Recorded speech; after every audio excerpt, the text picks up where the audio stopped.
Et en cette année électorale, plusieurs dispositions du Code sont nouvelles. Les candidatures indépendantes pour les législatives, l'interdiction de distribution et de port de gadgets et la loi sur le quota genre. C'est bien ce dernier point qui a été débattu par le Conseil des femmes du Burkina. C'était à l'occasion d'une concertation des membres que nous rapportent Konsun Koulibaly et Yolande Lompo. Tout engagées pour la promotion de la femme en politique et membres du Conseil des femmes du Burkina, elles sont là pour rendre justice aux 52% de la population burkinabé qu'elles représentent.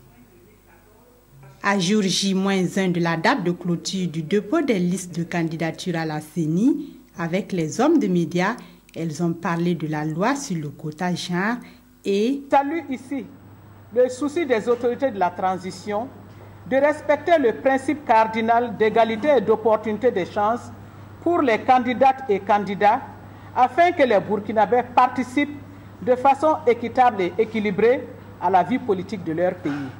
Las d'être considérées comme du bétail électoral, leur rêve serait de voir beaucoup d'entre elles devenir un jour tête de liste.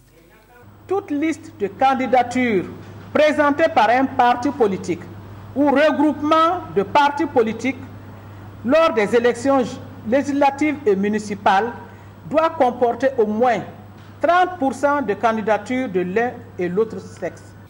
Les faiblesses de la loi sur le quota genre ont été mises à nu lors des élections couplées de 2012. Et un nouveau projet de loi avait été déposé au Conseil national de transition. Cet avant-projet de loi n'ayant pas été accepté, pour le moment, la lutte continue.